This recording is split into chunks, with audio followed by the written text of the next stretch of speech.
Good afternoon बच्चों। Good afternoon sir.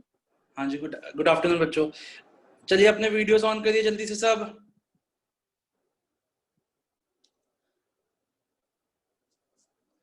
एक minute दे रहा हूँ, जिसके वीडियोस ऑन नहीं जल्दी से ऑन करिए।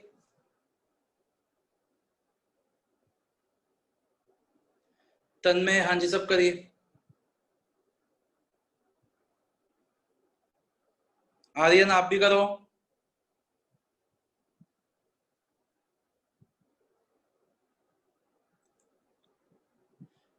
ओके तो बच्चों, कल तक हमने क्या किया था अपने स्टाफिंग चैप्टर में? हमने आपके स्टाफिंग चैप्टर में रिक्रूटमेंट शुरू किया था और हमने रिक्रूटमेंट के इंटरनल सोर्सेस हमने स्टार्ट किया था। हमने उसके प्रमोशन ट्रांसफर भी देख लिया था। मैंने आपको होमवर्क भी दिया था। आई होप कि आप लोगों ने उस होमवर्क को किया है। मैंने आपको हेडिंग्स लिखने को दी थी, तो आपने किया है वो होमवर्क? यस। ओके, तो उसके बाद इंटरनल सोर्सेस की मेरिट्स एंड लिमिटेशंस देखी थी। फिर हमने एक्सटर्नल सोर्सेस की भी मेरिट्स एंड लिमिटेशंस हेडिंग्स देख ली थी और अंदर से भी कर लिया था। एंड इंटरनल एंड एक्सटर्नल के डिफरेंसेस भी हमने कर लिए थे। ये सब हमारा कल हो गया था। तो आज हम अपना एक बहुत इंपॉर्टेंट टॉपिक, एक्सटर्नल सोर्सेस के, जो हमारे सोर्सेस होते हैं रिक्रूटमेंट के, उसके टाइप्स करने जा रहे हैं। मैंने आपको कल कहा था कि टोटल 12 टाइप्स होते हैं रिक्रूटमेंट के, जिसमें से 2 इंटरनल के होते हैं और 10 एक्सटर्नल के होते हैं। तो आज हम सिर्फ एक ही टॉपिक करेंगे, एक्सटर्नल सोर्सेज ऑफ रिक्रूटमेंट के 10 टाइप्स आज हम करेंगे। और मैंने कल आप लोगों को डायरेक्टिंग का वीडियो भी भेजा था, पहला वीडियो भेजा था, और मेरे को अच्छा भी लग रहा है। आप लोगों ने देखा भी है, काफी बच्चों ने वो वीडियो देख भी लिया है। तो आप बताइए, आपको समझ में आया? जिसने भी देखा है समझ आ रहा है आपको? पूरा डायरेक्टिंग जितना भी आप उस वीडियो में कवर हुआ है, क्या आपको समझ में आ रहा है? हाँ जी, किसने देखा है वीडियो डायरेक्टिंग का? आयुषी ने देखे? नो सर, अभी नहीं देखा। अभी नहीं देखा? चलिए मैं आज आपको 3-4 वीडियोस, 2-3 वीडियोस आगे के और भेजूंगा, ठीक है? तो आप दोस्तों देखते रहिए। इस वीक में मैं आपको सारे डायरेक्टिंग एंड कंट्रोलिंग दोनों चैप्टर अच्छे से करवा दूंगा। तो हम अब 10 सोर्सेस करने जा रहे हैं रिक्रूटमेंट के एक्सटर्नल। इसके ऊपर केस स्टडीज बेस्ड क्वेश्चंस आते हैं। आई रिपीट, इस टॉपिक के ऊपर केस स्टडीज बेस्ड क्वेश्चंस आते हैं। बहुत इंपॉर्टेंट टॉपिक है ये। केस स्टडीज के पॉइंट ऑफ व्यू से आप लिख भी लीजिए वहां पे, very important from the point of view of case studies. तो सबसे पहले हम क्या करेंगे, हम 10 जो हमारे ये सोर्सेज है, इनके नाम को याद करने की कोशिश करेंगे। अब आपके मन में डाउट आएगा कि सर ये 10 के 10 थोड़ा ना लिखने को आ जाएंगे। To be very honest with you, बिल्कुल भी नहीं आएंगे। एक साथ कभी भी नहीं आएंगे 10 के 10 लिखते। इनफैक्ट ऐसा क्वेश्चन भी नहीं आएगा कि आपसे बोला जाएगा राइट एनी 4 एक्सटर्नल सोर्सेज, ऐसा क्वेश्चन भी नहीं आएगा।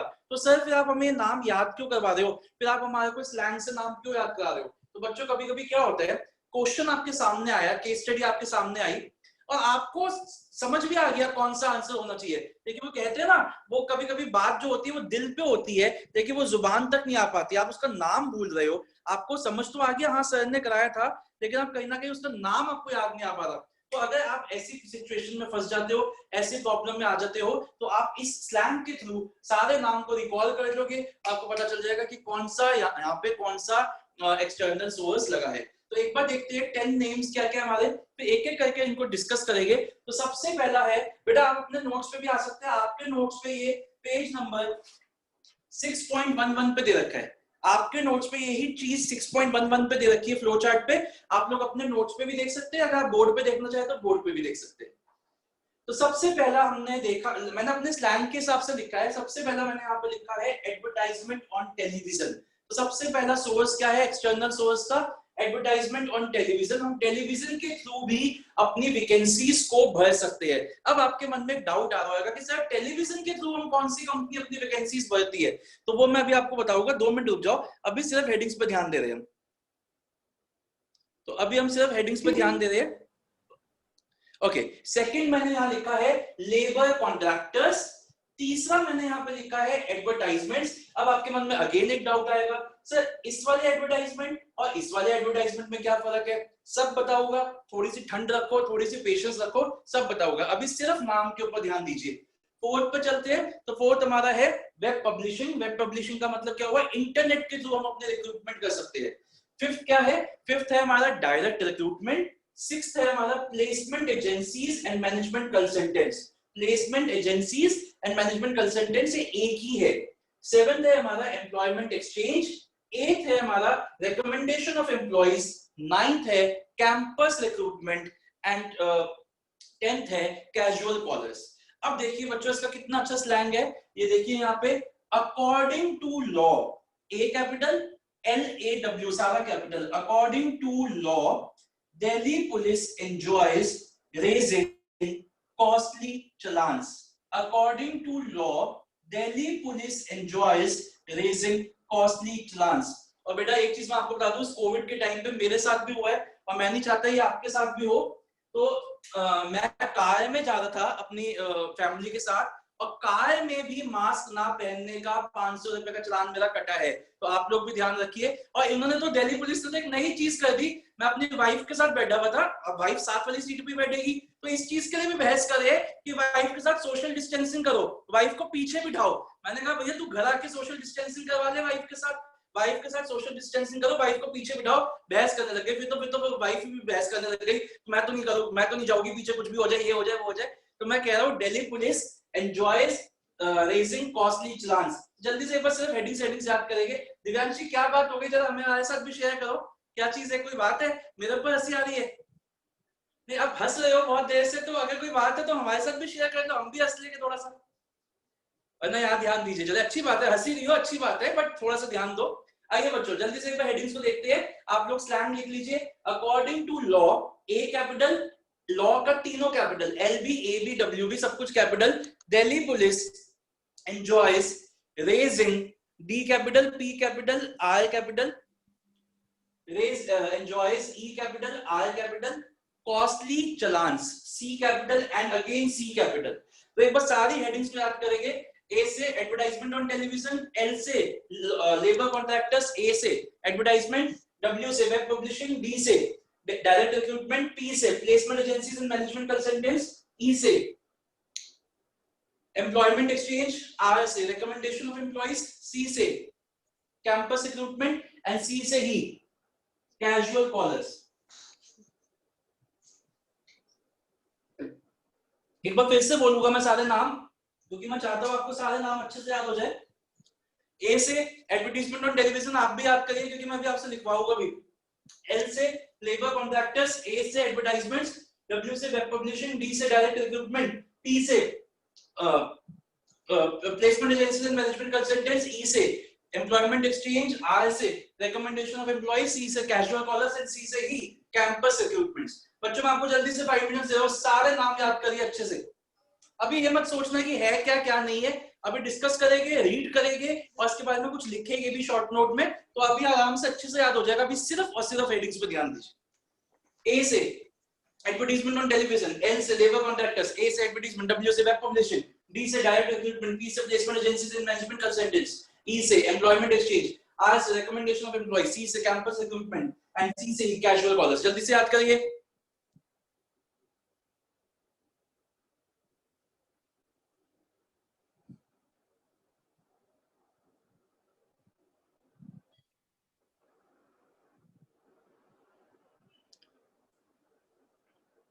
हो गए बच्चों?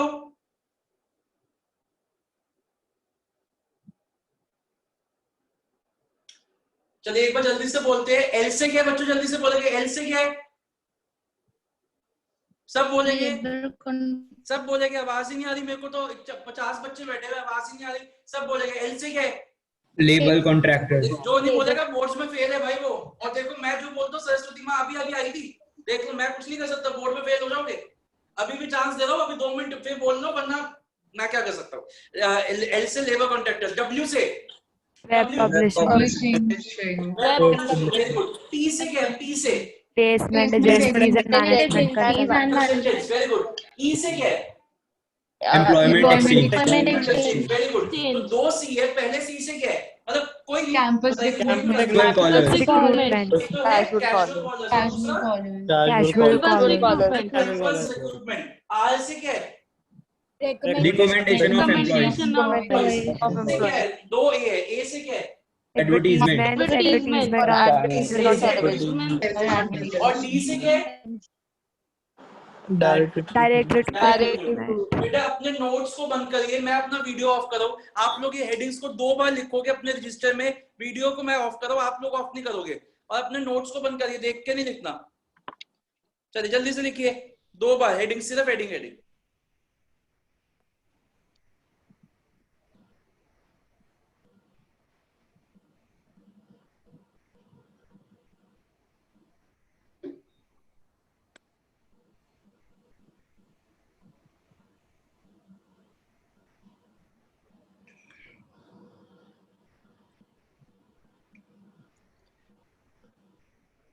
आदित्य कुमार वीडियो ऑन करो अपना।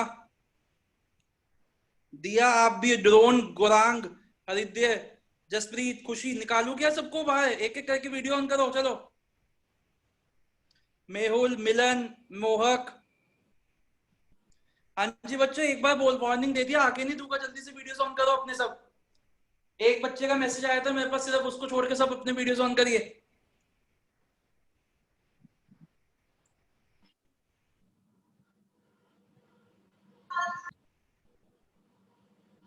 दिया आप भी वीडियो ऑन करिए, हृदय आप भी वीडियो ऑन करिए।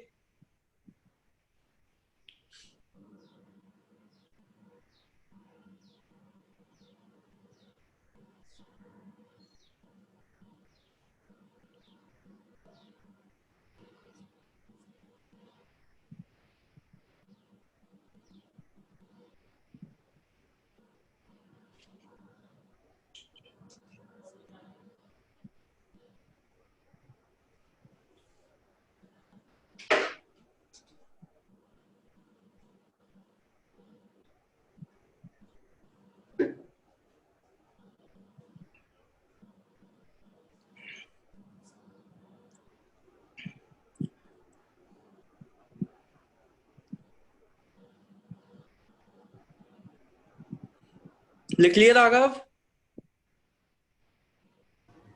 सर याद कर रहा हूँ अभी। याद करो, जल्दी याद करो। तपस्विनी तो दिख रही है, दक्ष कहाँ बैठा हुआ? तपस्विनी, दक्ष है भी, ऐसे नाम लगा दिया इसका।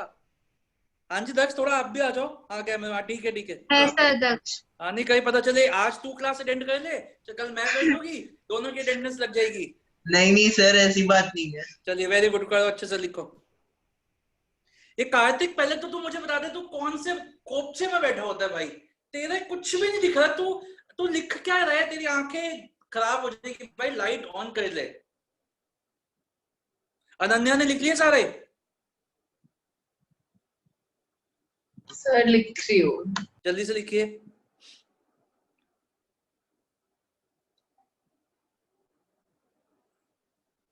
गौरांग को याद हो गए? यस सर, लिख लिया सर। Very good. ये ड्रोन सजनानी, अपना वीडियो ऑन करिए। हाँ जी मिस्टर ड्रोन, वीडियो ऑन करो। चलो ओके बच्चों, अब आगे ये आद्या अपना वीडियो ऑन करिए। मानस भी और सहज आप भी। सर हाँ जी बच्चे। सर एक बार स्लैंग बता दो। स्लैंग बता देता हूँ, एक बार देखिए। जल्दी मैं वीडियो अभी ऑन करता हूँ, 1 minute. According to law A capital, according to law में ए कैपिटल, लॉ का तीनों कैपिटल LAW तीनों capital, comma, Delhi police D capital P capital, enjoys E capital, raising R capital, costly challans C capital C capital. लिख लिया बच्चे?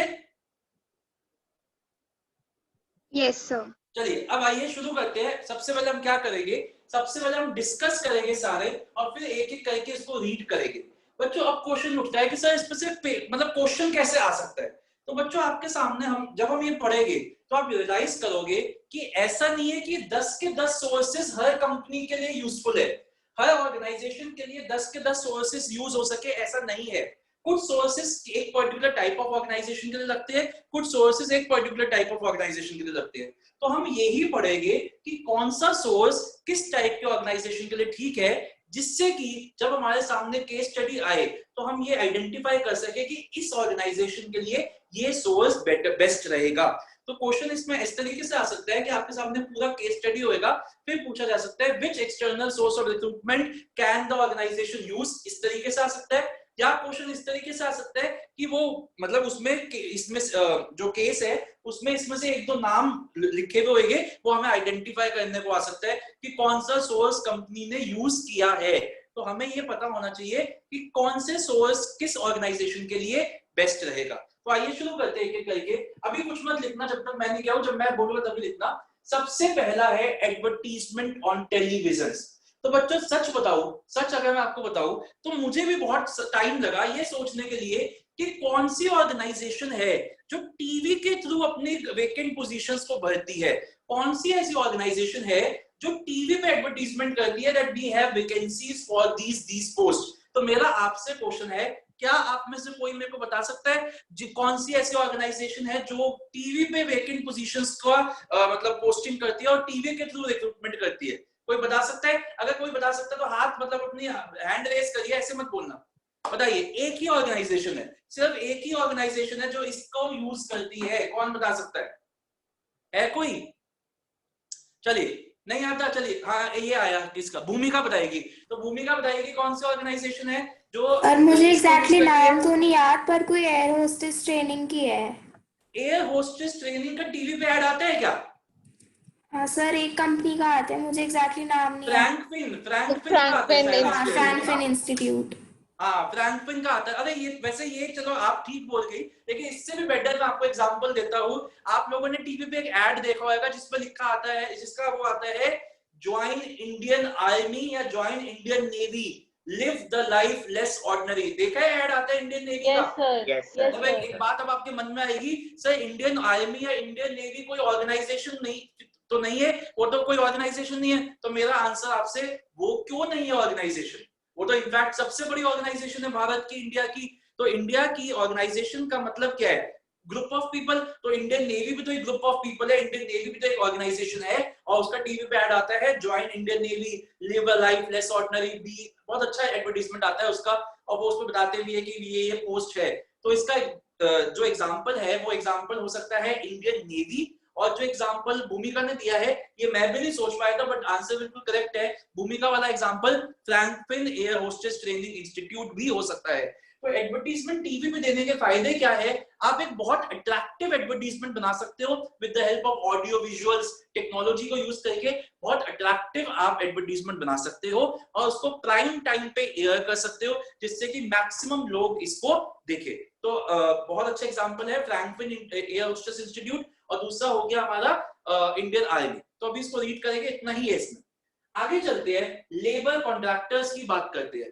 तो बच्चों labour contractors basically किसके लिए होता है? यहाँ देखिए, लेबर कॉन्ट्रैक्टर्स होता है लोअर लेवल के जॉब्स जो होते हैं ना, अनस्किल्ड लेबर जो काम करती है, अनस्किल्ड लेबर के लिए जो जॉब्स के लिए ये यूज होता है। तो ये किस तरीके से फंक्शन करता है वो समझते हैं। हर ऑर्गेनाइजेशन में फोरमैन्स होते हैं, सुपरवाइजर्स होते हैं, और इन फोरमैन और सुपरवाइजर्स का गांव में कांटेक्ट होता है, विलेजेस में कांटेक्ट होता है, जहां पे बहुत से अनएम्प्लॉयड यूथ है, बहुत से ऐसा अनएम्प्लॉयड यूथ है जिसके पास काम नहीं है, काम की तलाश करे वो। तो कोई एक फोरमैन शहर में लगा हुआ है, सिटी में लगा हुआ है, और उसकी ही फैक्ट्री में और लेबर की जरूरत है क्योंकि काम का रश आया हुआ है। तो उसका मैनेजर उसको बोलता है फोरमैन को कि तुम तो गांव जाते हो, तुम्हारे गांव में कांटेक्ट होएगे, तुम्हारे कुछ लेबर से कांटेक्ट होएगा, कुछ लड़कों से कांटेक्ट होएगे, तो तुम ऐसा करो, तुम गांव जाके 10 लड़कों को ले आओ जिसको हम अपनी ही ऑर्गेनाइजेशन फैक्ट्री में काम दे देंगे, लेबर का काम दे देंगे। अब वो पूछता है कि भैया मैं चला भी जाऊंगा, आ भी जाऊंगा, मुझे क्या मिलेगा? तो वो मैनेजर क्या कहता है कि आप जिन लोगों को लेके आओगे, जितने भी लोग आप लेके आओगे, मान लीजिए हम उनको 10,000 रुपए की सैलरी दे रहे हैं, तो हम आपको कमीशन देंगे हर लड़के के लिए, हर लेबर के लिए 1,000 रुपीज हम आपको देंगे। तो उसको क्या है, उसको तो बैठे बिठाए 10,000 रुपए का फायदा हो जाएगा। तो वो जाएगा और वो 10 लड़कों को जो अनएम्प्लॉयड है, जिनके पास कोई काम नहीं है, उनको ले आएगा, और उनका रहने का भी कंपनी देखेगी, और उनका एक सेकेंड बच्चों, उनको काम भी मिल जाएगा, उनको नौकरी भी मिल जाएगी। तो इस तरीके से दोनों का ही फायदा हो गया, कंपनी को भी लोग मिल गए और उन लोगों को भी फायदा हो गया। बस इसमें नुकसान क्या होता है कि ये जो लोग आए हैं, ये जो लेबर आई है, ये किसके भरोसे पे आई है? ये उस सुपरवाइजर के भरोसे पे आई है जो गांव से इनको लेके आया है। इन लेबर्स को आपसे कोई मतलब नहीं है, इनको मतलब है उस सुपरवाइजर से जो इनके गांव वाला है। तो अगर ये सुपरवाइजर कंपनी छोड़ेगा, फैक्ट्री से जाएगा किसी भी वजह से, चाहे उसको सैलरी कम लग रही है, चाहे उसका झगड़ा हो गया आपके साथ, या कोई भी वजह है, तो जितनी भी लेबर उसके पीछे लगी है वो सारी की सारी उसके पीछे चली जाएगी, क्योंकि वो सिर्फ और सिर्फ इसी के भरोसे पे आए हैं। आप नहीं गए थे गांव से उनको बुलाने, ये गया था उनको गांव से लेने। तो अगर ये चला जाएगा तो इसके पीछे सारे वो लोग चले जाएंगे जो इसके थ्रू लगे हैं। इसलिए जो फैक्ट्री जो है या ऑर्गेनाइजेशन जो है, उसको बहुत ज्यादा केयरफुल रहना पड़ेगा कि वो इसको, इस जो ये फोरमैन है, जो ये कॉन्ट्रैक्टर है, जो लेबर को लेके आया है, इसको ना निकाला जाए कंपनी से, क्योंकि अगर ये निकला तो सारे लोग इसके पीछे पीछे चले जाएंगे। ये चीज समझ में आई बच्चों? ये कैसे काम करता है लेबर कॉन्ट्रैक्टर्स? ये सिर्फ अनस्किल्ड लेबर के लिए ही चलता है। बताइए, समझ में आ गया? ओके, चलिए आगे बढ़ते हैं। तीसरा हमारा जो है, ये है हमारा एडवर्टीजमेंट। अब ये एडवर्टीजमेंट क्या है ये समझते हैं। यहाँ पे हमने बात की थी एडवर्टीजमेंट ऑन टेलीविजन की, तो यहाँ पे हम बात कर रहे हैं प्रिंट मीडिया। यहाँ पे हम बात कर रहे हैं प्रिंट मीडिया की। तो प्रिंट मीडिया में क्या आ जाता है आपका? न्यूज़पेपर्स, जर्नल्स, मैगजीन्स, ये सब आ जाता है। अब देखिए बच्चों, इसके फायदे और नुकसान क्या है। फायदा तो ये है कि, अच्छा पहली बात तो ध्यान रखना कि हम यहाँ पे वो छोटे एडवर्टीजमेंट की बात नहीं कर रहे जो आप न्यूज़ इंग्लिश में पढ़ते हो, सिचुएशन वेकेंट वाले, वो नहीं। हम बात करें बड़े एडवर्टीजमेंट की, जो आते हैं ना पूरे पूरे पेज के एडवर्टीजमेंट्स भी आते हैं, बड़ी बड़ी कंपनीज देती है, पूरा पेज वो परचेज कर लेती है और उस पर अपना एडवर्टीजमेंट देती है। तो फायदा क्या है? आप न्यूज़पेपर में जगह खरीदते हो, आप एक न्यूज़पेपर में जगह खरीदते हो कि हाफ पेज का न्यूज़पेपर मेरा है आज के लिए, तो इसमें आप जो चाहो अपनी कंपनी के बारे में लिख सकते हो कि हमारी कंपनी इतनी अच्छी फैसिलिटीज देती है, परक्विजिट्स देती है, ये देती है, वो देती है, please join our organisation having 50,000 people. तो आप अपनी बड़ाई कर सकते हो, जितना आप चाहो अपने बारे में लिख सकते हो। ये तो हो गया फायदा इस सोर्स को यूज करने का। लेकिन इस सोर्स को यूज करने का एक नुकसान भी है, और नुकसान क्या है कि न्यूज़पेपर जैसी चीज एक सस्ती चीज है और सब लोग उसको पढ़ते हैं। और जैसे ही मैंने न्यूज़पेपर में एडवर्टीजमेंट देखा कि न्यूज़पेपर में एडवर्टीजमेंट आया है, हालांकि मैं उसकी एलिजिबिलिटी भी मीट नहीं करता, उसमें लिखा है minimum qualification that minimum experience 5 years, और मेरे को 2 इयर्स का एक्सपीरियंस है। लेकिन मेरा क्या जाएगा? मैं अपना बायोडाटा कहाँ भेज दूंगा? उस गिवन ईमेल एड्रेस पे या उस गिवन पोस्टल एड्रेस पे भेज दूंगा। तो होएगा क्या? जो कंपनी है उसके पास बाढ़ आ जाएगी। और किस चीज की बाढ़ आ जाएगी? ऐसी एप्लीकेशंस की जो आधी से ज्यादा तो क्या है, नॉन एलिजिबल है या अनसूटेबल है। और अब क्या करना पड़ेगा? ऑर्गेनाइजेशन को बैठ के पहले छांटना पड़ेगा, पहले उन एप्लीकेशंस को निकालना पड़ेगा जो उसके एलिजिबिलिटी क्राइटेरिया को ही मीट नहीं करती। तो नुकसान क्या हुआ कि it often leads to flood of responses, बाढ़ आ जाती है रिस्पॉन्सेज की, और आधे से ज्यादा खराब होते हैं उसमें से। जैसे मेरा ही एग्जांपल ले लो, जब मैंने एग्जांपल दिया था लास्ट क्लास में कि मैंने बायोडाटा मंगवाया, मैंने लिख दिया था कि इतने से इतने एज के लोग लड़के अप्लाई करें, लेकिन वही बस राहुल है तो भेज जा रहे, मेरा कंप्यूटर क्रैश हो गया। तो ऐसा ही इधर भी हो सकता है कि आपकी जो एप्लीकेशंस आ रही है, काम की तो कमी आएगी और बेकार की ज्यादा आ जाएगी। तो इससे बचने के लिए आजकल ऑर्गेनाइजेशंस ने नया सिस्टम निकाला है। तो जैसे मैंने कहा, न्यूज़पेपर के अलावा आप एडवर्टीजमेंट दे सकते हो जर्नल्स पे। अब आपके मन में डाउट आएगा, sir what you mean by journals? तो जैसे मैं एक चार्टर्ड अकाउंटेंट हूँ, तो मेरे घर पे हर महीने एक सीए इंस्टीट्यूट से एक मैगजीन आती है, और वो मैगजीन ऐसे किसी के घर नहीं जा रही, वो सिर्फ उन लोगों के घर जाती है जो सीए है। तो अगर मेरी कोई सीए की जरूरत है, मेरी फर्म में मुझे सीए की जरूरत है, या मेरे को अकाउंट्स प्रोफेशन से जुड़े हुए लोगों की जरूरत है, और तो मैं क्या कर सकता हूँ? मैं वो अपना एडवर्टीजमेंट न्यूज़पेपर में ना देके अगर इस मैगजीन पे दूंगा, तो एटलीस्ट ये मैगजीन सिर्फ उन लोगों के घर जा रही है जो सीए है। तो हो सकता है वहां पे भी मेरे रिस्पॉन्सेस आए, बेकार के आए। मैंने लिखा है कि वही सीए अप्लाई करे जो 10 साल का एक्सपीरियंस है, लेकिन 5 साल वालों ने भी अप्लाई कर दिया। ठीक है, होएगी, वहां पे भी प्रॉब्लम आएगी, लेकिन इतनी नहीं आएगी जो न्यूज़पेपर में आ सकती थी, क्योंकि न्यूज़पेपर तो एक बीकॉम ऑनर्स वाला भी पढ़ रहा है, तो बीकॉम वाली भी एप्लीकेशंस आ रही थी। अब एटलीस्ट वो एप्लीकेशन मेरी बच सकती है। तो अगर मैं चाहता हूं कि मेरे को थोड़ा सा अपनी सर्च को नैरो करना चाहता हूं, तो मैं अपनी एडवर्टीजमेंट ट्रेड जर्नल्स में दे सकता हूं। ट्रेड जर्नल्स कहते हैं इसको। और जब मैं वाइडर चॉइस चाहता हूं, जब मैं चाहता हूं कि बहुत अच्छे लेवल की चॉइस मिले, पैन इंडिया, ऑल इंडिया से एप्लीकेशंस मेरे पास आए, तो मैं यूज कर सकता हूं न्यूज़पेपर। तो हमारा ये था advertisements in newspapers and trade journals. यहां तक समझ में आ गया बच्चों? पहले 3 समझ में आ गए। अगर आप, अच्छा, ये किसके लिए होते हैं?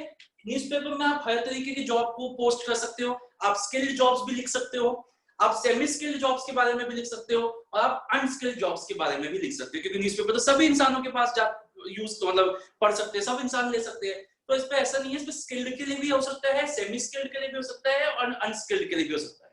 चलिए आगे चलते हैं अपने नेक्स्ट पे, जिसको हम कहते हैं वेब पब्लिशिंग। बहुत ही यूजफुल और आज के टाइम पे बहुत ज्यादा यूज होने वाला टूल। वेब पब्लिशिंग क्या हुआ? वेब पब्लिशिंग मतलब हुआ जहां पे साइट्स के थ्रू हम रिक्रूटमेंट करते हैं। तो आपको बहुत सी साइट्स का नाम भी पता होगा, जैसे monster.com, timestreet.com, jobstreet.com, ऐसे बहुत सी साइट्स है जिन पे वो एडवर्टीजमेंट भी आते हैं, अक्षय कुमार वगैरह का, किसका आता है, जिस पे आप अपना बायोडाटा अपलोड कर सकते हो, और कंपनीज उन बायोडाटास को सर्च करके आपसे आपका इंटरव्यू वगैरह लेती है। तो ये जो ऐसी वेबसाइट्स है, ये दोनों ही यूज करते हैं, एम्प्लॉयर भी, एम्प्लॉय भी। एम्प्लॉयर क्या करता है? वो जॉब की वैकेंसीज पोस्ट करता रहता है, और जॉब सीकर क्या करता है? जॉब सीकर मतलब आप क्या करते हो? आप अपनी उन वैकेंसीज को देखते रहते हो और कंपनीज को अप्रोच करते रहते हो। ओके, समझ में आ रहा है? तो ये अगेन किसी ये स्किल्ड, सेमी स्किल्ड सब कामों के लिए होती है वेब पब्लिशिंग। अब बात करते हैं डायरेक्ट रिक्रूटमेंट की। ये क्या होता है? ये अगेन होता है अनस्किल्ड लेबर्स के लिए, अनस्किल्ड लेबर्स के लिए होता है। ये मैं लिखवाऊंगा बच्चों, अभी आप मत लिखो, मैं लिखवाऊंगा। बच्चों आपने देखा ही होगा कि दिल्ली में, हम दिल्ली की बात करते हैं, दिल्ली में कुछ डेजिग्नेटेड फैक्ट्री एरियाज है। जैसे अगर हम अपने आसपास की बात करें तो मंगोलपुरी है, जहां पे सिर्फ फैक्ट्रीज ही फैक्ट्रीज लगी हुई है। वजीरपुर है, फैक्ट्रीज ही फैक्ट्रीज लगी हुई है। बादली है, बवाना है, पटपड़गंज है, एक्सेट्रा एक्सेट्रा। ये कुछ ऐसे एरियाज है जहां पे बहुत सारी फैक्ट्रीज लगी हुई है।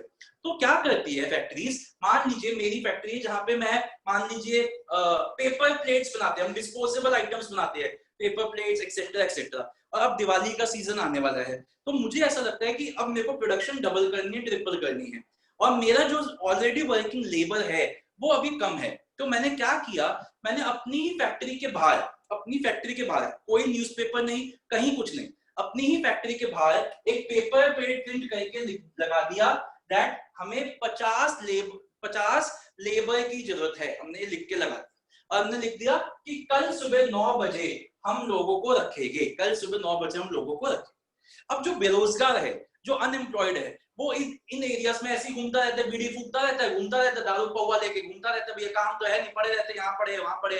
तो वो देखता है, अरे यहाँ पे कुछ लग रहा है, यहाँ पे कुछ लिखा हुआ है, यहाँ पे कुछ लिखा हुआ है, तो वो जाके गार्ड से पूछता है, हाँ ये क्या है, ये क्या है? तो गार्ड उसको बताता है कि भाई तेरे को कल नौकरी मिल सकती है 9 बजे, क्योंकि 9 बजे सुबह आ जाइयो, हम तेरे से मशीन पे काम करवा के देख लेंगे, अगर लगा कि तू मशीन चला सकता है तो तेरे को कल सुबह ही काम पे रख लेंगे। तो क्या होता है, जो वो अनएम्प्लॉयड पर्सन है, जो वो बंदा है, वो क्या करता है, वो अगले दिन 9 बजे आ जाता है सुबह, और उससे फिर काम करवा के देख लेते हैं। जैसे मैंने कहा अनस्किल्ड जॉब के लिए होता है ये, यहाँ पे कोई ज्यादा आपको स्किल्स नहीं चाहिए, आपसे मशीन चलवा के देखेंगे, अगर हमें लगेगा कि हाँ ये बंदा सही मशीन चला रहा है तो उसको हाथों हाथ जॉब पे रख लेंगे। और उनको जॉब पे 1-2 दिन के लिए रखा जाता है कि तुम आज रख लो, आज शाम तक तुम रुकोगे 6 बजे तक, और तुम्हें हम 500 रुपए देंगे। तो इनको हम क्या कहते हैं? इनको हम बदली वर्कर्स कहते हैं। ये इंग्लिश का ही वर्ड है, बदली वर्कर्स, जैसे नाम से ही पता चल रहा है। सॉरी, बदली का क्या मतलब हुआ? बदली का मतलब हुआ जो रुक के नहीं रहते, जो बदलते रहते हैं, बदली वर्कर्स। इनको हम इंग्लिश में कैजुअल वर्कर्स भी कह सकते हैं।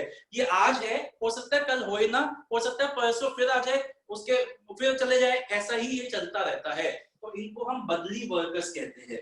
तो ये हम सोर्स कब यूज करते हैं? ये सोर्स हम तब यूज करते हैं जब हमारा खुद का स्टाफ या तो है नहीं, हमारा खुद का स्टाफ कम है, या फिर हमारे पास ज्यादा लोगों की जरूरत एकदम से आके पड़ गई है। जैसे अभी देख लीजिए, कोविड के टाइम पे बहुत से वर्कर्स को तो सोनू सूद ने अपने अपने गांव पे भेज दिया, सोनू सूद ने सबको वापस भेज दिया।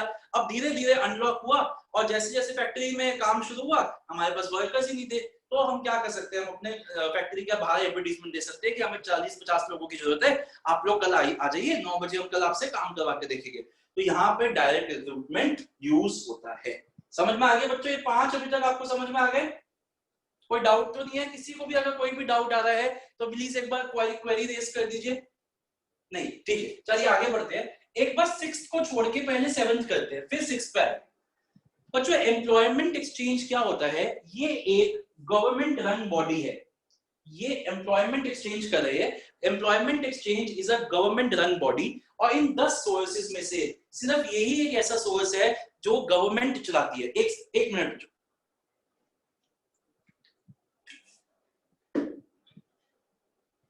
This is the only source which is run by the government.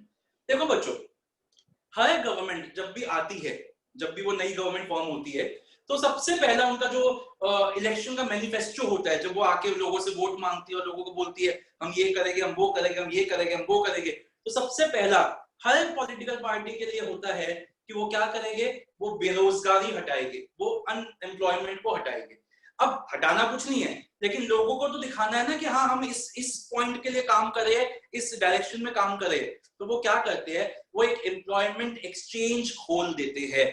Now what is employment exchange? नाम से ही पता चल रहा है, ये एम्प्लॉयमेंट एक्सचेंज मतलब ये बेसिकली इंटरमीडिएट की तरह बिहेव करती है बिटवीन हुम, the job provider and the job seeker. जो जॉब दे सकता है और जो जॉब जिसको चाहिए, उन दोनों के बीच में ये एक इंटरमीडिएट, एक मीडिएटर का काम करती है। तो कंपनीज क्या करती है, कंपनीज अपनी वैकेंसीज पोस्ट करती रहती है एम्प्लॉयमेंट एक्सचेंज के पास, और आप मैं जैसे लोग जो अनएम्प्लॉयड अगर है तो वो जाके अपना बायोडाटा एम्प्लॉयमेंट एक्सचेंज के पास जमा करा देते हैं, डिपॉजिट करा देते हैं। क्योंकि ये गवर्नमेंट की बॉडी है, इसलिए ये बहुत नॉमिनल फीस चार्ज करती है अपनी सर्विसेज देने की। ये बहुत ही नॉमिनल, 100 रुपीज, 200 रुपीज, 500, मतलब बहुत नॉमिनल फीस चार्ज करती है। अब क्या होता है, कंपनीज आई और कंपनी से पूछा कि हमें 50 सीए का डाटाबेस, मतलब 50 सीओ का डाटाबेस चाहिए, तो ये क्वालिफिकेशन, ये उसकी रिक्वायरमेंट है, एज ये होनी चाहिए, ये होना चाहिए, ऐसे। तो कंपनी ये एम्प्लॉयमेंट एक्सचेंज क्या करेगी, अपने डाटाबेस में से फीड करेगी ये सब कुछ जो भी रिक्वायरमेंट है, और 50 लोगों का नाम निकाल देगी जो इन क्वालिफिकेशंस को मीट करता है, और वो डाटा किसको दे देगी, कंपनी को दे देगी। और फिर कंपनी उन्हीं को कॉल करना शुरू करेगी और अपना काम आगे, मतलब उनसे रिक्रूटमेंट हो जाएगी। तो basically it is only helping in matching personnel demand with personal supply। तो human resource personnel demand and personnel supply को मैच कराती है employment exchange. And again employment exchange skilled लोग, अनस्किल्ड लोग, सेमी स्किल्ड लोग, सबके लिए ओपन है। क्योंकि गवर्नमेंट ये नहीं कह सकती कि तू पढ़ा लिखा नहीं है, मैं तेरे को नौकरी नहीं दिलवाऊंगी। अगर मैं पढ़ा लिखा नहीं हूँ, इसमें भी गवर्नमेंट की कमी है कि वो मेरे को पढ़ाई नहीं दे पा रही है, तो गवर्नमेंट ये नहीं कह सकती कि ये सिर्फ हम अनस्किल्ड लोगों को जॉब देंगे, अनस्किल्ड को देंगे। सबके लिए, चाहे आप बिल्कुल ही नहीं पढ़े लिखे, चाहे थोड़े बहुत पढ़े लिखे हो, चाहे आपको कुछ भी नहीं आता, ये सब के लिए ओपन है। It helps in matching personnel demand with personnel supply and it is a government run body and therefore it charges a very very very nominal fees. आया बच्चों समझ में एम्प्लॉयमेंट एक्सचेंज? अब आगे चलते हैं। अब मैं आपको बताता हूं कि ये प्लेसमेंट एजेंसी क्या है। ये मैंने इसलिए इसके बाद पढ़ाया है क्योंकि एक सिमिलैरिटी है between employment exchange and placement agency. Employment exchange एक गवर्नमेंट बॉडी है, प्लेसमेंट एजेंसी 100% सेम काम करती है जो एम्प्लॉयमेंट एक्सचेंज करती है। बस डिफरेंस ये है कि प्लेसमेंट एजेंसी क्या है, बताइए प्लेसमेंट एजेंसी क्या है? Private body. Employment exchange government body है, प्लेसमेंट एजेंसी क्या है? Private body. एक प्राइवेट कंपनी है और वो एक प्रॉफिट मेकिंग कंपनी है। तो अगर वो प्राइवेट कंपनी है तो वो आपसे फीस भी चार्ज करती है। तो अगर वो आपकी नौकरी लगवाती है कोई प्लेसमेंट एजेंसी, तो वो आपसे आपकी सैलरी का कुछ पार्ट, एक महीने की सैलरी का कुछ पार्ट ले लेती है। और क्योंकि वो आपके से इसी फीस चार्ज करती है, इसलिए वो बहुत एक्टिवली आपको नौकरी दिलवाने की कोशिश भी करती है। तो मैं ये कह सकता हूँ कि एम्प्लॉयमेंट एक्सचेंज जहाँ पे बिल्कुल ही काम चला हुआ है, मतलब वहां पे कोई काम ही नहीं होता, प्लेसमेंट एजेंसी में एक्चुअली में अगर आप जाते हो किसी प्लेसमेंट एजेंसी में तो आपको नौकरी मिल जाती है, क्योंकि दे आर वेरी एक्टिव, वो बहुत एक्टिवली आपके लिए मदद करते हैं, क्योंकि उनको अपनी कमीशन दिख रही है जो कि एक अच्छा अमाउंट होता है। मान लीजिए आज आपकी 50,000 की नौकरी लगी तो वो आपसे 1 महीने की सैलरी दे देते हैं। वो कहते हैं हम 1 महीने की सैलरी हम देंगे, आगे तुम्हारी है, लेकिन तुम्हारी नौकरी हमने लगवाई है तो हम आपसे 1 महीने की सैलरी ले सकते हैं, इतनी फीस वो चार्ज कर सकती है। तो इसलिए वो बहुत ज्यादा एक्टिवली आपके लिए मदद करती है। तो बिल्कुल सेम काम जो एम्प्लॉयमेंट एक्सचेंज करता है वही प्लेसमेंट एजेंसी करती है, बस फर्क ये है कि वो एक प्राइवेट कंपनी है और एम्प्लॉयमेंट एक्सचेंज एक गवर्नमेंट बॉडी। अब आपके मन में डाउट आ रहा होगा कि सर आपने ये 2 नाम लिखे यहाँ पे, प्लेसमेंट एजेंसी तो हो गया, ये मैनेजमेंट कंसल्टेंट्स क्या है? तो बच्चों इसको समझते हैं, 1 मिनट के देखते हैं क्या है।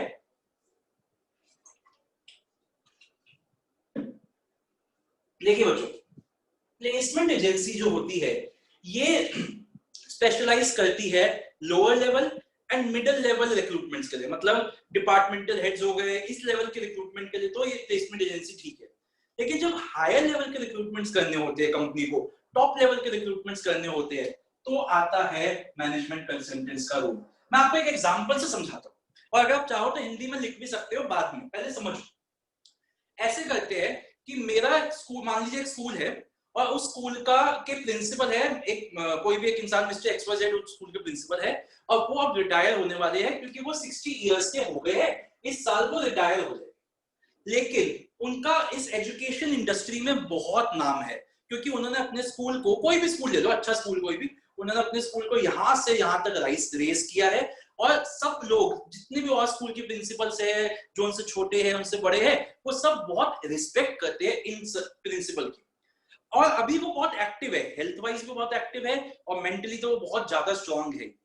लेकिन अब वो ना चाहते हुए भी उनको निकालना पड़ेगा, क्योंकि प्रोटोकॉल ऐसा है हमारे सिस्टम का कि एक 60 इयर्स के एज के बाद हम आपको नहीं रख सकते, तो उनको निकालना पड़ेगा, क्योंकि वो इस तरीके के हमारा वो नियम बने हुए। लेकिन एक बात बताओ, वो पर्सन का जो वो रिटायर हो गए, तो उनकी जो नॉलेज है अब उसको ये स्कूल तो यूज नहीं कर सकता, लेकिन प्राइवेट कंपनीज में तो कोई बाउंडेशन नहीं, अब 80 तक काम करो, 90 तक काम करो। अब मैं आपको एक कंपनी का नाम देता हूँ, बायजूस, या आप लोगों को पता ही है, आजकल तो बहुत ही ज्यादा फेमस हुई है। बायजूस जैसी कंपनी है जो एजुकेशन सेक्टर में आई। अगर ये प्रिंसिपल सर बायजूस कंपनी में आ जाए, उनके एडवाइजरी बोर्ड में आ जाए या उनके टॉप मैनेजमेंट में आ जाए, तो आप देखिए कितना फायदा मिलेगा बायजूस को। पहली बात तो इनकी एक्सपीरियंस, दूसरा इनके कॉन्टैक्ट्स, तीसरा इनकी पॉलिसी मेकिंग, चौथा इनके एक्सेस, ये अलग अलग स्कूलों में जा सकते हैं क्योंकि इनके नाम से ही एंट्री मिल जाएगी दूसरे स्कूलों में। तो कहने का मतलब क्या है, बायजूस जैसी कंपनी या मेरिट नेशन जैसी कंपनी या वेदांतु जैसी कंपनीज जो आजकल नई कंपनीज आई है, इनके लिए इस इंसान का जो 60 इयर्स के हो चुके हैं लेकिन वो रिटायर जॉब से हुए, लाइफ से रिटायर नहीं हुए हैं, उनका टॉप मैनेजमेंट में आना बहुत यूजफुल साबित हो सकता है। तो जैसे ये प्रिंसिपल सर रिटायर हुए, इन्होंने क्या किया, इन्होंने अपना बायोडेटा बहुत अच्छा सा अपना CV बना के कहां पे दे दिया, मैनेजमेंट कंसल्टेंसी फर्म्स को पास रखवा दिया। और बायजूस ने क्या किया, वो भी इस मैनेजमेंट कंसल्टेंसी फर्म के पास गए कि हमें एक इस तरीके का इंसान चाहिए, एक ऐसा पर्सन चाहिए जिसको बस बहुत नॉलेज हो, एक्सपीरियंस हो और बहुत ज्यादा अच्छे कॉन्टैक्ट्स हो। तो उन्होंने क्या किया, उन्होंने एज एन मिलवा दिया इन प्रिंसिपल सर को बायजूस से, और दोनों मतलब एक मीटिंग करवा दी और जो भी आगे है वैसे। अब एक और एग्जांपल समझो, ये था एजुकेशन इंडस्ट्री का एग्जांपल। अब एक फाइनेंस इंडस्ट्री का एग्जांपल देता हूँ। एक बैंक के मैनेजर है, बहुत अच्छा उन्होंने बैंक को चलाया, और वो 65 के हो गए, वो रिटायर हो गए, और वो बैंक के मतलब जो भी बैंकिंग इंडस्ट्री है उसमें इनका बहुत नाम है, क्योंकि he has been a very good banker, तो बहुत नाम है उनका। अब ये रिटायर हो चुके, तो बैंक वाले तो रख नहीं सकते इनको, लेकिन पेटीएम जैसी कंपनी जो एक फाइनेंस कंपनी है, पेटीएम हो गई या कोई भी और कंपनी ले लो, उनके लिए इनका एक्सपीरियंस और इनके कॉन्टैक्ट्स कितने ज्यादा यूजफुल हो सकते हैं। तो अगेन इन्होंने क्या किया, इन्होंने अपना बायोडाटा एक मैनेजमेंट कंसल्टेंसी फर्म को दिया, और पेटीएम ने किसको अप्रोच किया, मैनेजमेंट कंसल्टेंसी फर्म को अप्रोच किया, और दोनों के बीच में एक मीटिंग अरेंज करवा के इनको जॉब दिलवा दी। अब आप समझिए मैनेजमेंट कंसल्टेंसी का रोल कहां पे शुरू होता है, जहां पे प्लेसमेंट एजेंसी का रोल खत्म होता है। तो अगर placement agency lower and middle level के रिक्रूटमेंट्स के लिए है, तो मैनेजमेंट कंसल्टेंट्स टॉप लेवल के रिक्रूटमेंट्स के लिए होता है। आई बात समझ में आपको? अच्छे से समझ में आ गया ये पूरा, ये दोनों ये चीजें समझ में आ गई। अब बच्चों क्वेश्चन आता है कि अगर सर ये आइडेंटिफाई करने को आता है और हमारे केस में इसके इंडिकेशन मिल रही है इसकी, तो हम आंसर कैसे लिखेंगे? तो आप आंसर लिख के आओगे, the external source of recruitment identified here is management consultants under placement agency and management consultants. तो जैसे सेम चीज मैंने आपको प्रिंसिपल चैप्टर में भी बताई थी कि अगर standardisation and simplification of work है और आपको आंसर सिंप्लीफिकेशन ऑफ वर्क लग रहा है, तो आप वहां पे पूरा लिख के आओगे that the principal technique identified is simplification of work under standardisation and simplification of work. तो ऐसे ही यहाँ पे भी करके आओगे। अगर आपको ये लगा तो आप लिख के आओगे that the source is placement agency which comes under placement agency and management consultants. ऐसे ही दूसरे बच्चों समझ में आ रहा है? ओके आगे बढ़े, चलिए आगे बढ़ते हैं। नेक्स्ट पे चलते हैं, एम्प्लॉयमेंट एक्सचेंज तो हमारा हो चुका है, हम चलते हैं रिकमेंडेशन ऑफ एम्प्लॉइज पे। तो कभी कभी हम क्या करते हैं, हम अपने एग्जिस्टिंग एम्प्लॉइज को, जैसे मान लीजिए हमारी कंपनी चल रही है, हम अपने एग्जिस्टिंग एम्प्लॉइज को ही कहते हैं कि आप अपने, हमारे को इस तरीके के लोगों की जरूरत है। मान लीजिए हमारे को कोई प्रोग्रामर की जरूरत है, कोई अकाउंटेंट की जरूरत है, कोई सीए की जरूरत है या कोई इंजीनियर की जरूरत है, तो हम अपनी कंपनी के ही लोगों को कहते हैं कि आप अपने फ्रेंड्स रिलेटिव्स के नाम हमें दीजिए। तो मेरा सवाल अब आपसे ये उठता है कि जब हम अपने एग्जिस्टिंग एम्प्लॉइज को कह रहे हैं कि अपने फ्रेंड्स वगैरह का नाम दीजिए, तो ये इंटरनल सोर्स नहीं होना चाहिए, इसको हम एक्सटर्नल सोर्स में क्यों पढ़ते हैं? कोई बता सकता है? मेरा क्वेश्चन फिर से सुनिएगा, एक मिनट रुक जाइए, मेरा क्वेश्चन फिर से सुनिए। हमारी कंपनी में काम चल रहा है, हमारे को कुछ लोगों की जरूरत पड़ गई, कुछ वैकेंसीज खाली हुई, तो हमने कंपनी में ही एक बोर्ड पे न्यूज एक नोटिस लगा दिया कि we request all our employees to give names of their relatives, friends and known persons for these posts। तो मेरा क्वेश्चन आपसे ये है कि जब हम अपने एम्प्लॉइज को जो ऑलरेडी काम कर रहे हैं हमसे, हमारे पास, जब हम उनसे नाम मांग रहे हैं, तो ये इंटरनल सोर्स होना चाहिए, इसको एक्सटर्नल सोर्स में हम क्यों पढ़ रहे हैं? कोई बता पाएगा इसका आंसर, दे पाएगा?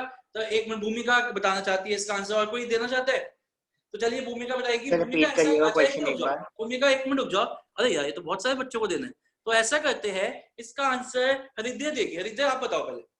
सर एक बार क्वेश्चन रिपीट कर दीजिए। हाँ क्वेश्चन रिपीट कर देता हूँ, पहले एक बार रुक जाओ हृदय, पहले क्वेश्चन रिपीट कर देता हूँ। क्वेश्चन ये है कि मेरी ऑर्गेनाइजेशन में काम चल रहा है, बहुत से लोग काम कर रहे हैं, मेरी ऑर्गेनाइजेशन में मेरे को 2 अकाउंटेंट की जरूरत पड़ गई, तो मैंने क्या किया, कंपनी में ही नोटिस लगा दिया that I request all my existing employees to give names of their friends, relatives and known persons who can work on the post of accountant for our company। तो मैं आपसे ये पूछ रहा हूँ, जब हम अपने ऑलरेडी एग्जिस्टिंग लोगों से नाम मांग रहे हैं, तो ये एक्सटर्नल सोर्स कैसे हुआ? ये तो इंटरनल सोर्स होना चाहिए मेरे हिसाब से। ये मेरा क्वेश्चन है और इसका आंसर देगी, अरे इतने सारे बच्चे के पास आंसर आ गया, चलिए इसका आंसर देगी अभी हृदय देगी। हृदय दोगे आंसर? हाँ जी सर। बताओ सर जो हम अपने ऑलरेडी रिक्रूटेड एम्प्लॉयज से नाम मांग रहे हैं, वो नाम देंगे उन लोगों का जो कि एक्सटर्नल एनवायरनमेंट को बिलोंग करते हैं। तो सर वो जो लोग आएंगे वो एक्सटर्नल एनवायरनमेंट से आएंगे हमारी कंपनी में, तो हम उनसे बस चलिए ठीक है। अब एक, हाँ बिल्कुल, अभी बताता हूँ आपका गलत है या सही आंसर। दिव्यांशी सेठी आप बताना चाहोगे आप या सेम ही आपका आंसर भी? सर सेम ही है कि जिन लोगों को हम रिक्रूट करेंगे वो ऑलरेडी कंपनी में है। वो तो एक्सटर्नल है, बिल्कुल सही है बेटा। चलिए अब आप ये आपका आंसर बिल्कुल सही है। तो बच्चों क्या है, क्यों हम इसको एक्सटर्नल में पढ़ रहे हैं? हम इसको एक्सटर्नल में इसलिए पढ़ रहे हैं क्योंकि हम सिर्फ नाम मांग रहे हैं अपने जो लोग काम कर रहे हैं उनसे, लेकिन जो एक्चुअली में आएगा, जिनका हम इंटरव्यू लेंगे, जिसको रखेंगे, वो अभी तक हमारे पास काम नहीं करते, वो फ्रेश रिक्रूट्स होएंगे। सिर्फ नाम मांगने से ये सोर्स इंटरनल नहीं बन जाता। नाम मांग रहे हैं हम अपने एग्जिस्टिंग एम्प्लॉय से, अगर ऐसे ही है तो फिर लेबर कॉन्ट्रैक्टर भी इंटरनल हो जाएगा, क्योंकि वो पर्सन जाके लेके आ रहा है।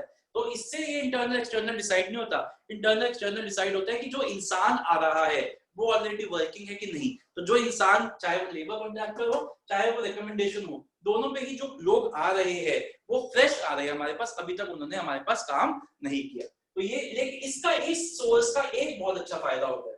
अब एक बात बताओ, मान लीजिए मेरे को पता है कि मेरा दोस्त है, वो पियक्कड़ है, बहुत ही ज्यादा, मतलब क्या कहूँ, वो हर उल्टी सीधी हरकतें करेगा, यहाँ पे आएगा, सबसे पहले तो बॉस की बीवी को भटका के ले जाएगा, चलो भाई बंदी पर उठा के ले जाएगा। तो क्या मैं उसका नाम कभी दूंगा?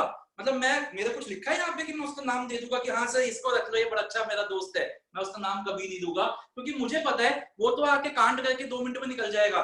जो मेरी रेपुटेशन बनी है इतने सालों की या इतने महीनों की, वो 1 मिनट में पानी पानी हो जाएगी। तो इसका फायदा ये होता है कि आपको जो नाम मिलते हैं ना कहीं वो अच्छे लोगों के होते हैं, क्योंकि कहीं ना कहीं जो लोग वो नाम दे रहे हैं उनका भी रेपुटेशन स्टेक पे होती है। तो आप कभी भी ऐसे पर्सन का नाम नहीं दोगे जिससे आपको लगता है कि कंपनी में आपका नाम भी बदनाम होएगा। तो कहीं ना कहीं बैकग्राउंड जो है वो ऑलरेडी चेक लोगों का आ जाता है। तो आपके लिए you can be rest assured कि सही पर्सन ही आएगा, खराब पर्सन नहीं आएगा। तो ये फायदा होता है हमें इसका। अब आगे बढ़ते हैं, पहले कैंपस रिक्रूटमेंट में चलते हैं। बहुत ही ज्यादा यूज होने वाला ये है। कैंपस रिक्रूटमेंट क्या होता है कि कॉलेजेस में कंपनीज जाती है, कंपनीज जो है वो कॉलेजेस में जाती है, और जैसे आपने 3 इडियट्स देखी होगी और वो 2 स्टेट्स में क्या था, लास्ट ईयर के जो स्टूडेंट्स होते हैं कंपनीज उनके पास जाती है, उनका इंटरव्यू लेती है और उनको जॉब्स दे देती है। तो इससे क्या होता है कि आपको अच्छे मतलब आपको एक तरीके से तो कंपनी को क्या फायदा होता है, कंपनी को ये फायदा होता है कि उनको ज्यादा सर्च नहीं करना पड़ता, उनको एक ही जगह पे बहुत अच्छा टैलेंट मिल जाता है। स्टूडेंट को क्या फायदा होता है, उसको जॉब सर्च नहीं करनी पड़ती, उसको अभी तो कॉलेज से निकला भी नहीं है, हाथ में डिग्री लेके निकलता है, सॉरी वो जॉब लेके निकलता है। और कॉलेज को क्या फायदा है, कॉलेज को वो मिलती है, प्रमोशन मिलती है कि हमारे स्टूडेंट्स को वाइल स्टडिंग ही जॉब्स मिल गए हैं। तो बेसिकली इसमें 3 लोग इन्वॉल्व है। 3 लोग कौन कौन, कॉलेज, स्टूडेंट और कंपनी। और ये तीनों के लिए ही विन विन सिचुएशन है। कंपनी को एक ही जगह पे बहुत टैलेंट मिल जाता है, बहुत सारे लोग मिल जाते हैं। कॉलेज को क्या फायदा है, उनको एक प्रमोशन मिल जाता है कि हमारे स्टूडेंट्स को जॉब पढ़ते पढ़ते जॉब मिल गई।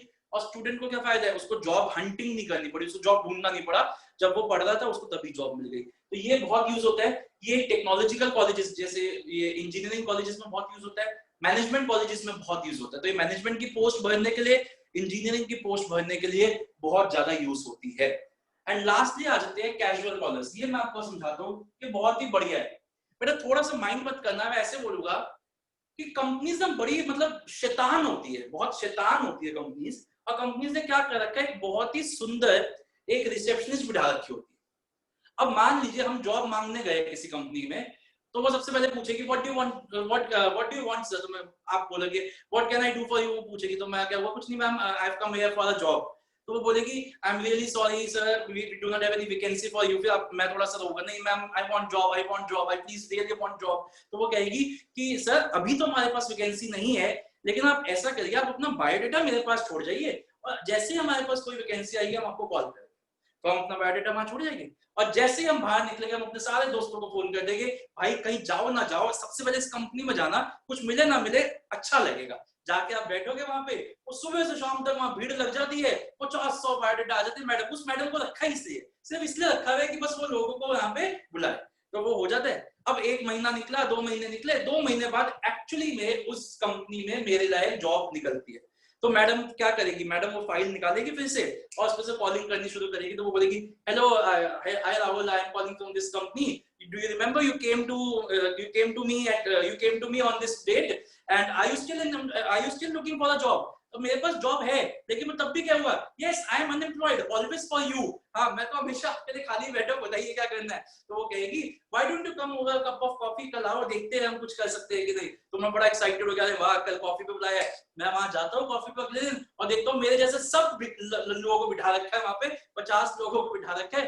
तो वो वहां पे ही क्या होता है कि वो जॉब पूरा प्रोसेस चलता है रिक्रूटमेंट का, और एक पर्सन को ढूंढ लेते हैं। कंपनी को देखो क्या फायदा हुआ, कंपनी ने कोई एडवर्टीजमेंट नहीं किया, खाली बैठी एक रिसेप्शनिस्ट बैठी हुई थी, वही है और कुछ नहीं है। कंपनी ने कोई एडवर्टीजमेंट नहीं किया, हम खुद जाके उसको अपना बायोडाटा देके आए, ये रख लो, जब हमारे लायक कोई काम हो तो हमें बुला लेना। तो इसको क्या कहते हैं, इसको कहते हैं कैजुअल कॉलर्स।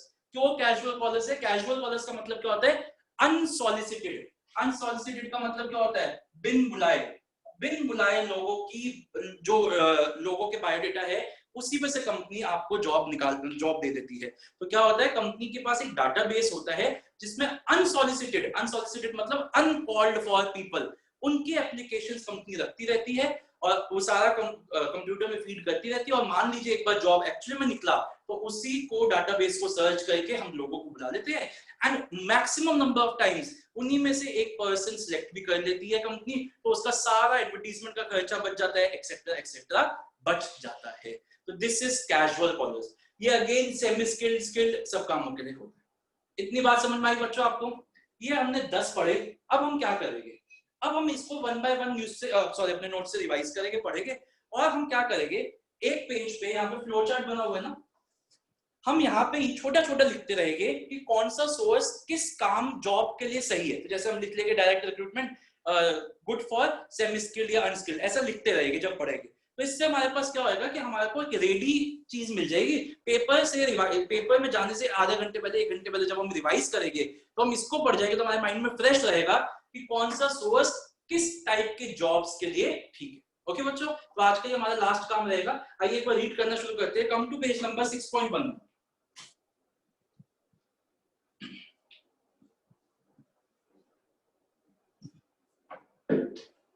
ऐसे मन कर रहा है तो आपको थोड़ा सा इंफॉर्मेशन शेयर कर दूं, हो सकता है आप लोगों ने देख भी लियो। एक बड़ी अच्छी सीरीज आई हुई है, देख लेना, MX प्लेयर पे, आश्रम, देख लेना। ये किसके ऊपर पता है? वो जो बाबा राम रहीम नहीं थे, थोड़े साल पहले थे, वो राम रहीम और हनीप्रीत वाले, जिसका डेरा वगैरह भी था, इनके ऊपर है। आप देखना, बड़ा अच्छी सीरीज है, थोड़ा सा टाइम पास कर सकते हो, रोज एक एपिसोड देख लो। आइए, ऐसे मत करना बिंज वॉच करने बैठ जाए, 9 घंटे के 9 एपिसोड है, 1 घंटे के 9 घंटे लगा दिए इस पे, रोज का एक एपिसोड। चलिए बच्चों शुरू करते हैं। तो अगर आपने स्लैंग नहीं लिखा तो एक बार लिख लीजिए।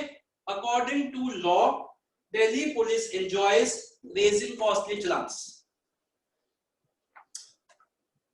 ओके, शुरू करते हैं। सबसे पहले है डायरेक्ट रिक्रूटमेंट, पहले पढ़ेंगे फिर लिखेंगे यहाँ पे क्या लिख सकते हैं, पहले रीड करेंगे।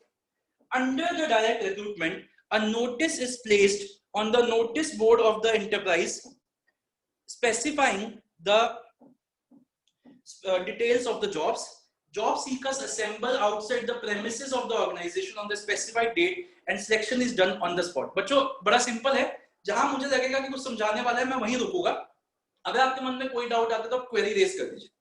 The practice of direct recruitment is followed usually for, underline करिए, casual vacancies of unskilled or semi-skilled jobs. Underline करिए, casual vacancies of unskilled or semi-skilled jobs.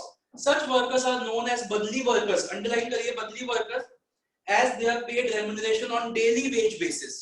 मतलब दिहाड़ी, जिसको दिहाड़ी भी कहते हैं हिंदी में, रोज के हिसाब से सैलरी मिलती है, मतलब वेजेस मिलती है 800 रुपए 500 रुपए इस तरीके से। This method of recruitment is very inexpensive. Underline करिए, inexpensive, as it does not involve the cost of advertisement. It is suitable for filling casual vacancies when there is rush of work or when some permanent workers are missing या absent. बच्चों direct recruitment ऊपर flow chart में छोटा छोटा लिखना, used for filling unskilled and semi skilled vacancies. Used for filling unskilled and semi skilled vacancies. अब दक्ष, अब आप आ जाओ कैमरे के आगे। तपस्विनी अब आप निकल लो, अब आप दक्ष आ जाए आप कैमरे के आगे, बड़ा देर हो गई, जारी तपस्विनी हंसे जा रही जब से बैठी हुई। ये वीडियो ऑन करो, वीडियो बंद करने को नहीं बोला। आइए बच्चों सेकंड पे चलते हैं। Casual callers, many reputed business organizations keeps a database of unsolicited applicants. Unsolicited का लिखिए मतलब uncalled, uninvited। Daksh video on करो। uncalled, uninvited। कर दिया सर।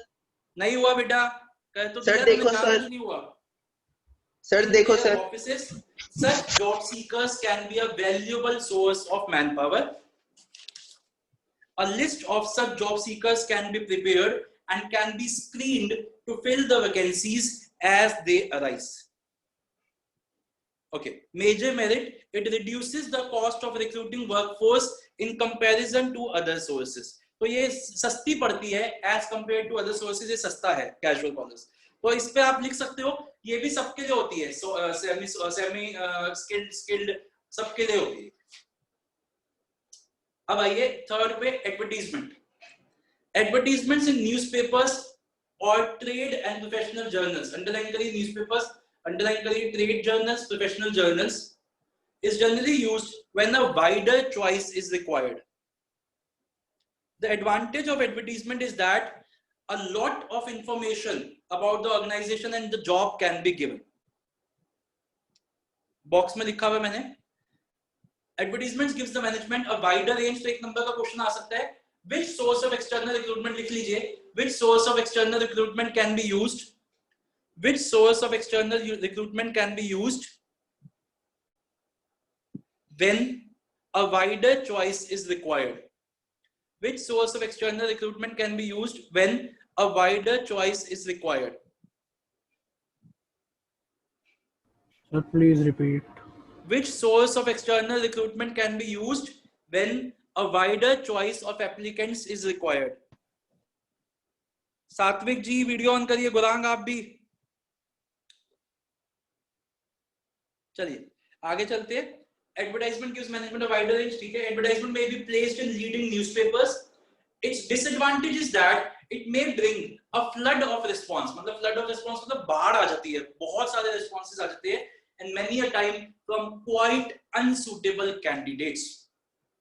Okay, next पे चलते हैं employment exchange. Employment exchange run by the government, underline करिए, run by the government, highlight करिए, box में डालिए, बहुत important है, क्योंकि एक ही source है जो government run करती है, are regarded as a good source of recruitment for skilled unskilled jobs. सब कामों के लिए होता है ये, underline करिए। Employment exchange help to match personal demand with personal supply by serving as a link between job seekers and employers. तो इसको अंडरलाइन करिए, personnel demand and personnel supply को अंडरलाइन करिए। ओके, आगे चलते हैं। इसको भी लिख लीजिए बाहर फ्लो चार्ट पे, यूज फॉर स्किल्ड अनस्किल्ड, सारे कामों के लिए होता है ये। प्लेसमेंट एजेंसी, बेटा इस प्लेसमेंट एजेंसी में ना 6 लाइनें आप देख रहे हो, तो पहली 3 लाइनों के लेफ्ट में लिखिए प्लेसमेंट एजेंसी और नेक्स्ट 3 लाइनों के लेफ्ट में लिखिए मैनेजमेंट कंसल्टेंट्स। पहली 3 लाइनों के लेफ्ट में, बुलेट्स के लेफ्ट में लिखिए प्लेसमेंट एजेंसीज और नेक्स्ट 3 बुलेट्स के लेफ्ट में लिखिए मैनेजमेंट कंसल्टेंट्स। अच्छा, क्लास के बाद 2 मिनट रुक जाना, जब ये खत्म हो जाएगा टॉपिक, मुझे ना आपको आगे की सेकंड बुक के बारे में कुछ डिस्कशन करनी। आइए, placement agencies provides a nation wide service in matching personal demand with personal supply. Underline करिए, personal demand with personal supply. These agencies compile biodata of large number of candidates and recommend suitable name to their clients. These also charge fees for their services. ठीक है, ये तो placement agency के लिए हो गया। अब आइए management consultants. Management consultancy firms helps the organisation to recruit technical, professional and managerial personnel. तो जैसे टेक्निकल का एग्जांपल दे सकता हूँ, चीफ टेक्निकल ऑफिसर। प्रोफेशनल का हो सकता है chief management, chief financial officer, और मैनेजरियल का हो सकता है चीफ मैनेजमेंट ऑफिसर। तो इस तरीके के लोगों को अपॉइंट करने के लिए ये यूज होता है, जो टॉप लेवल पे आते हैं। तो आप लिख सकते हैं, जैसे टेक्निकल का हो गया चीफ टेक्निकल ऑफिसर, सीटीओ जिसको कहते हैं कंपनी का। प्रोफेशनल का हो गया चीफ फाइनेंशियल ऑफिसर, मैनेजरियल का हो गया चीफ मैनेजमेंट ऑफिसर। दे स्पेशलाइज इन, अंडरलाइन करिए, middle and top level executives. They maintain a data bank of the persons with different qualifications and skills and even advertise the jobs on their behalf of their client. ये समझते हो? जैसे मान लीजिए एक management consultancy firm को बायजूस ने approach किया और बायजूस ने बोला कि हमारे को एक चीफ, ये मतलब इस तरीके का पर्सन चाहिए, ये क्वालिफिकेशन होनी चाहिए, हम जिसको बोलेंगे chief policy maker of a company, हम इसको इस तरीके की क्वालिफिकेशन होनी चाहिए इसके पास। अब क्या हुआ कि मैनेजमेंट कंसल्टेंसी फर्म के पास ऐसा कोई डाटा भी नहीं है, ऐसा कोई बायोडाटा नहीं है, तो वो क्या करेगी, वो न्यूज़पेपर में एडवर्टाइजमेंट देगी that XYZ recruiters, a leading management consultancy firm is looking for a person with this qualification for their client Byju's। तो कहने का मतलब क्या है, ये एडवर्टाइजमेंट करने वाला काम भी बायजूस नहीं करेगा। बायजूस के लिए कौन करेगा? मैनेजमेंट कंसल्टेंसी फर्म्स, क्योंकि वो हेवी फीस चार्ज करती है अपने क्लाइंट बायजूस से। तो वो न्यूज़पेपर में एडवर्टाइजमेंट दे रहा है कि हमें इस तरीके का एक इंसान की तलाश है जिसके पास ये क्वालिफिकेशन हो, और हमें अपने लिए नहीं है, अपने क्लाइंट के लिए तलाश है। तो ये एडवर्टाइजमेंट भी मैनेजमेंट कंसल्टेंसी फर्म करेगा बायजूस के लिए, ना कि बायजूस। ये बात समझ में आई आपको?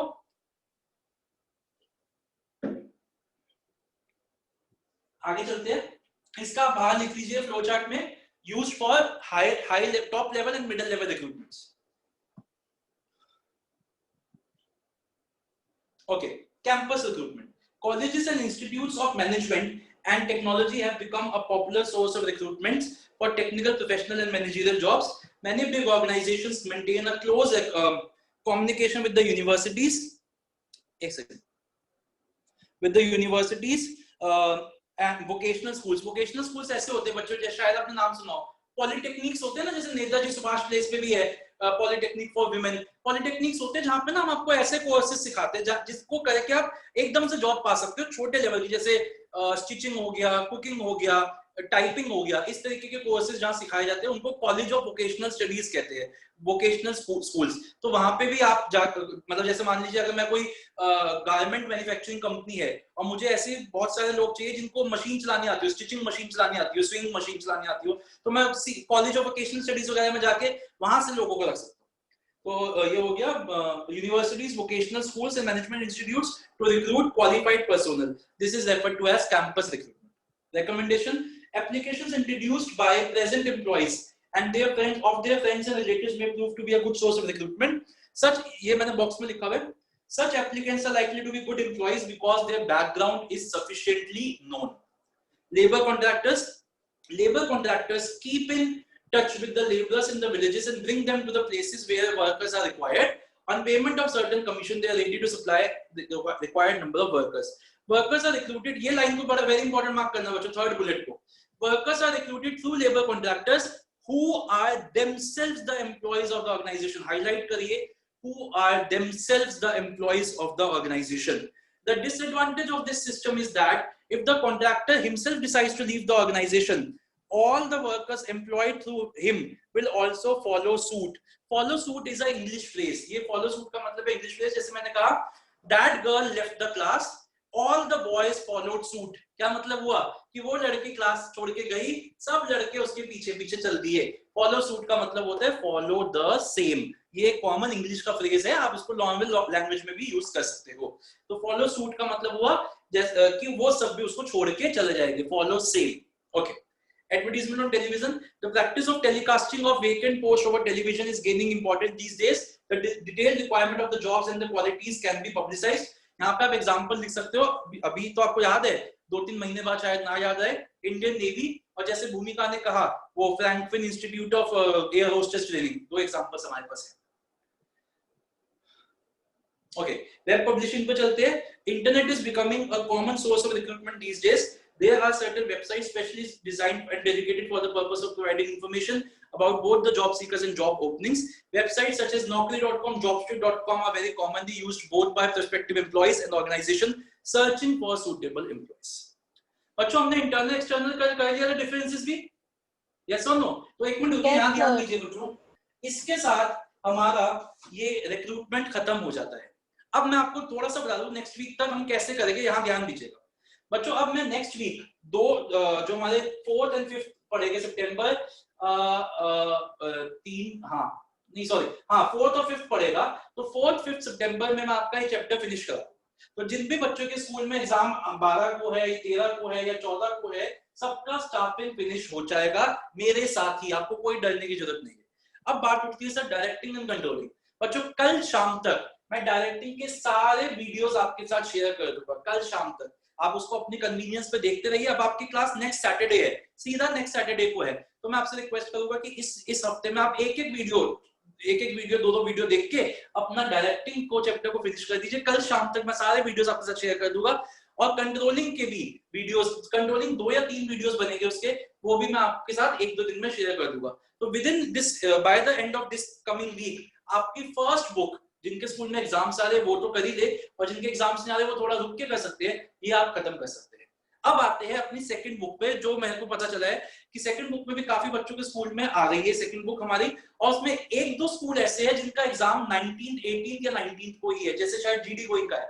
वैसे तो सेकंड बुक वालों का एग्जाम 25th के बाद है, लेकिन गौरांग का शायद मेरे पास मैसेज आया था, उसका एग्जाम मिड सितंबर में ही है और वो भी हमें पहले ही कराना है। तो बच्चों हम क्या करेंगे, मैं सिर्फ उन बच्चों की एक्स्ट्रा क्लास रखूंगा जिनकी सेकंड बुक आ रही है, और उनको हम चैप्टर नंबर 9 फाइनेंशियल मैनेजमेंट या 10 जो भी ज्यादा होगा वो मैं ऑनलाइन क्लासेस दूंगा, तो हमको डिस्कस कर लेंगे कैसे हमें करना है, वो हम कर लेंगे। मार्केटिंग हमारा हो ही चुका है, कंज्यूमर प्रोटेक्शन और ये सब, मतलब कुछ चैप्टर को मैं ऑनलाइन क्लास में दे दूंगा, कुछ चैप्टर को मैं वीडियो के थ्रू दूंगा।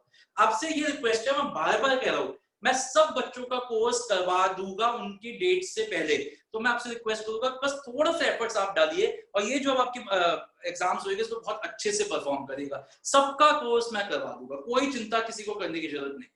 तो मैं आपसे रिक्वेस्ट करूंगा अच्छे से रीड करिए। आज का बस आपका यही होमवर्क है, एक बार सारे सोर्सेज को पढ़ लीजिए और एक बार लिख लीजिए तो बहुत ही अच्छा होगा। अब हम नेक्स्ट सैटरडे मिल रहे हैं, कमिंग जो नेक्स्ट सैटरडे है 1 से 2, और उसको हम बहुत इंपॉर्टेंट टॉपिक करेंगे सिलेक्शन, इसलिए don't miss the class. And जिन भी बच्चों ने अभी तक एग्जाम नहीं दिए, कोई भी पेंडिंग एग्जाम है तो वो दीजिएगा। ओके बच्चों, इसके साथ ही आज की हमारी क्लास खत्म होती है। अगर किसी को कुछ पूछना है वो रुक जाइए, अगर अदरवाइज आप जा सकते हैं। Okay bye bye. Bye sir हाँ 1 सेकंड बच्चों, जिसको निकलना है पहले इनको निकलने दीजिए, फिर हम बात करते हैं आराम से। 1 सेकंड रुक जाओ बस।